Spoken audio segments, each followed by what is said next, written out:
안녕하세요, 여러분. 강지연입니다. 이제 10월도 중순이 됐어요. 시간이 정말 빨리 간다는 이야기만 자꾸 하게 되는 것 같은데, 올해도 이제 한 2달 반 정도밖에는 남지 않았네요. 이렇게 뭔가 시간이 가는 게 아깝고, 또 시간을 잘 활용했으면 좋겠다라는 생각을 하시는 분들이 많을 것 같아요. 저는 정말 시간 관리를 잘하고 싶은 마음이 이만큼 있는데, 늘 시간이 부족하다는 생각만 들어서 오늘은 여러분과 시간 관리 이야기를 좀 나눠보려고 합니다. 여러분은 시간 관리를 어떻게 하고 계신가요? 저는 3가지 방법으로 시간 관리를 하고 있어요. 우선 오프라인 방법, 플래너를 작성하는 방법으로 제가 했던 일들의 기록을 남기고 있습니다. 이거는 계획을 한다기보다는 시간을 보낸 것에 대한 기록이라고 보는 게 더 맞을 것 같아요. 처음에는 시간을 계획도 하고 거기다가 체크도 하고 했었는데, 최근에는 어플을 사용하면서 플래너는 조금 더 기록의 목적을 두고 있어요. 한 2, 3일 몰아서 플래너를 좀 정리하는 개념으로 쓰게 되더라고요. 제가 쓰는 플래너는 24시간 기록할 수 있는 플래너라서 제가 아침에 눈 뜨자마자 잠자기 전까지 모든 기록을 다 남길 수 있습니다. 이런 장점 때문에 제가 어디 가서 뭘 하고 있는지 플래너만 보면 다 알 수 있을 정도로 모든 기록들이 다 담겨져 있는데요. 이거는 제가 좀 기억을 못한다고 생각해서, 좀 믿지 못해서 저 스스로를, 갑자기 이때 뭐 했지? 라는 생각이 들면 플래너만 뒤적여 보면 다 나온다는 거. 두 번째, 제가 요즘 거의 가장 많은 시간 투자하는 앱일 거예요. 실시간으로 계속 시간을 기록하고 있습니다. 데일리 통계라는 어플을 사용하고 있는데요.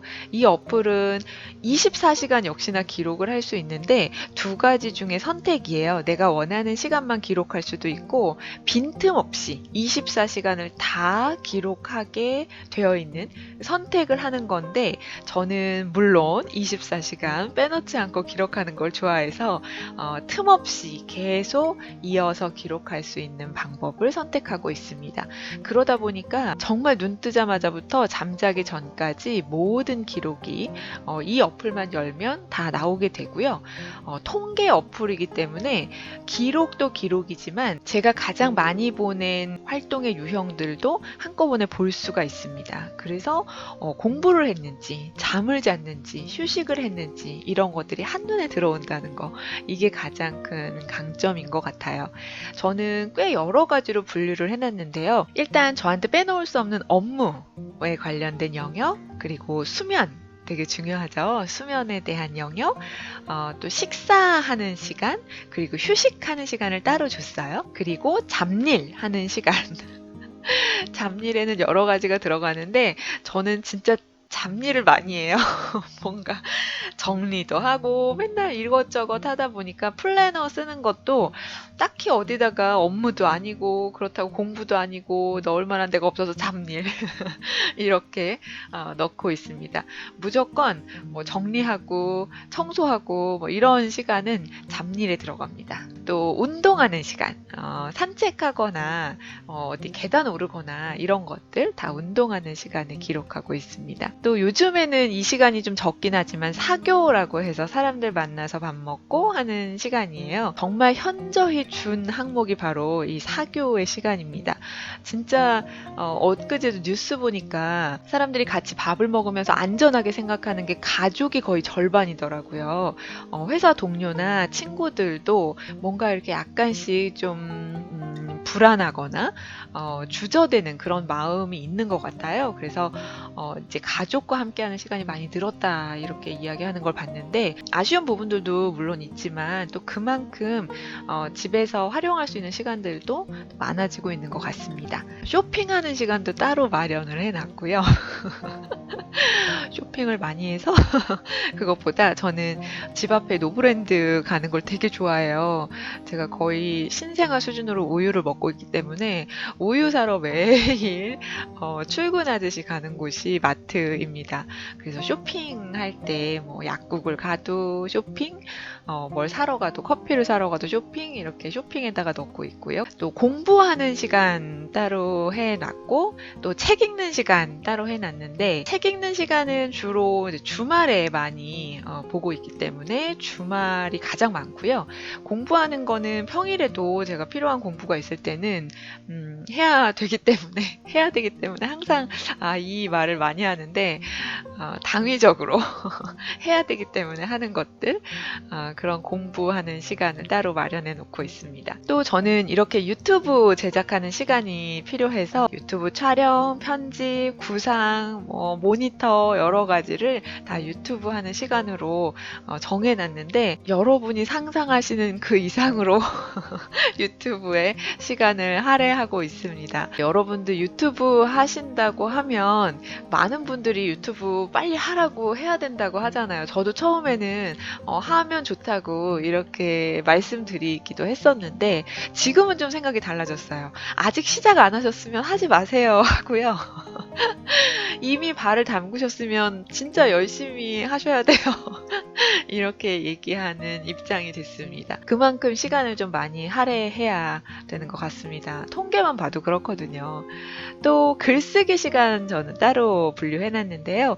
글 쓰는 건 블로그도 있고 또 아침에 일어나서 모닝 페이지 쓰는 것도 글쓰기 항목으로 분류를 해봤습니다. 이렇게 저는 데일리 통계 앱을 통해서 정말 실시간으로, 제가 휴대폰 붙잡고 있으면 거의 그거 기록하고 있는 거거든요. 10분 단위로 기록하는 것도 있고요. 잠깐 차 한 잔 마시고 쉬는 시간이면 휴식 시간이라고 분류해놓고, TV 보는 것도 역시나 휴식. 근데 거기다가 항목에다가 세부적으로 적어 놓는 거죠. 내가 뭘 했다.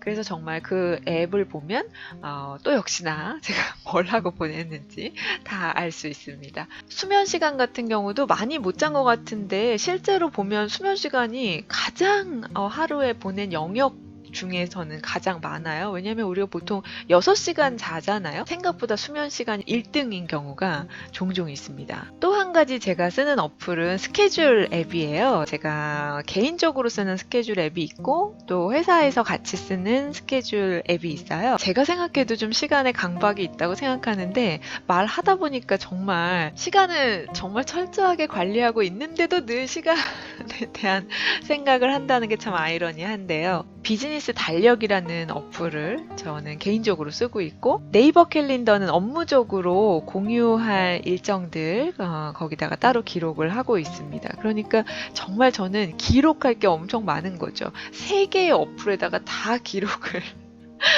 하고 있으니까요. 이것도 또 꽤 시간이 필요한데 그래도 이 어플을 사용하면 30분 전에 알람을 맞춰놔서 항상 30분 전이라는 걸 좀 경각심을 갖고 있고, 강의를 가더라도 도착해서 그 알림을 받아야 마음이 좀 편하지 가는 도중에 그 알림이 오면 되게 불안함을 느끼고 있어요. 30분 전에 도착해서 준비하는 것을 습관으로 가지고 있습니다. 이것만 들어서는 여러분 되게 좀 답답하고 그러시죠. 그럼에도 불구하고 시간 관리를 좀 효과적으로 할 수 있는 방법에 대해서 좀 생각을 해봤는데요. 우선 제가 요즘 최근 들어서 하고 있는 거는 제 계획이 너무 허무맹랑한 계획들이 되게 많아요. 그래서 이거를 먼저 좀 시간대별로 계획을 해서 그것대로 진짜 지켜지는지를 한번 확인해 봐야 되겠다라는 생각으로 플래너에다가 연필로 좀 기록을 해놓습니다. 이 시간엔 뭐하고 이 시간엔 뭐하고. 추석 때 한번 해봤거든요. 그랬더니 물론 다 지켜지진 않지만 그래도 전날 밤에 그걸 기록해 놓으니까 다음날 내가 뭐 하려고 그랬지? 이 시간에 뭐 하려고 그랬지? 이렇게 찾아보면서 할 수 있어서 좋은 방법이었던 것 같아요. 앞으로도 계속 해보려고 하는데 자기 전에 계획하자. 이거 한번 여러분 해보시기 바랍니다. 보통은 아침에 하잖아요, 계획을. 아침에 하면 시간이 또 그만큼 뺏기니까요. 전 아침 시간이 그렇게 너무 힘들게 일찍 일어나서 그런지 뭔가 진짜 시간을 알차게 보내고 싶어서 계획은 전날 하는 게 더 좋더라고요. 또 한 가지는 제가 방금 말씀드린 것처럼 저는 계획을 정말 못 잡는다고 할 정도로 욕심이 많아요. 그 시간 안에 너무 많은 일을 하고 싶어 해요. 그러다 보니까 늘 계획의 절반도 못하는 경우가 많아요. 그럼에도 불구하고 저는 여러분께 추천드리는 건 많이 잡아라. 계획을 많이 잡으면 그만큼 하려고 노력하고 그것보다 못하더라도 어쨌든 어느 정도는 하기 때문에 아예 안 하는 것보단 낫다. 이렇게 생각합니다. 물론 이렇게 하다 보면 좀 성취감이 떨어질 수는 있어요. 늘 부족하다는 생각을 하게 되죠. 아, 이만큼밖에 못했네? 이거 더 했어야 됐는데? 라는 아쉬움은 남는데요. 또 이어가는 그런 동력이 되니까 그 남은 부분 내일 해야지 라고 생각하고 또 쿨하게 넘기시면 됩니다. 마지막으로 이 집중적인 시간을 좀 확보하셨으면 좋겠어요. 직장인분들이 이런 얘기 하시죠. 집중 업무 시간, 공부하시는 분들도 집중 공부 시간 이런 것들 정해놓듯이 저도 집중하는 시간을 좀 만들어 놓으면 좋다는 생각을 하는데요. 책을 읽기에 적당한 건 아침 시간, 뭔가 공부를 하는데도 적당한 건 아침 시간이에요.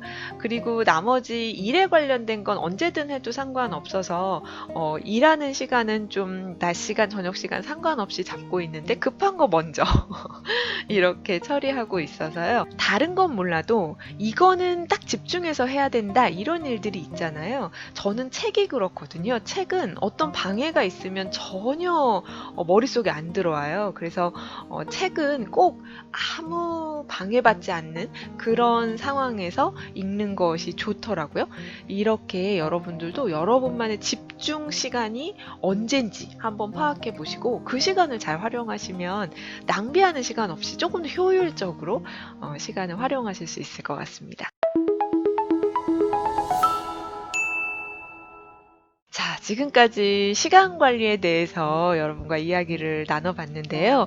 여러분들은 어떻게 시간 관리하고 계신가요? 저는 정말 이 시간 관리 잘하고 싶어서 이런 책들도 정말 많이 보고 뭐 성공한 사람들의 시간 관리, 뭐 하버드생의 시간 관리, 뭐 이런 시간 관리와 관련된 책들도 엄청 많이 봤어요.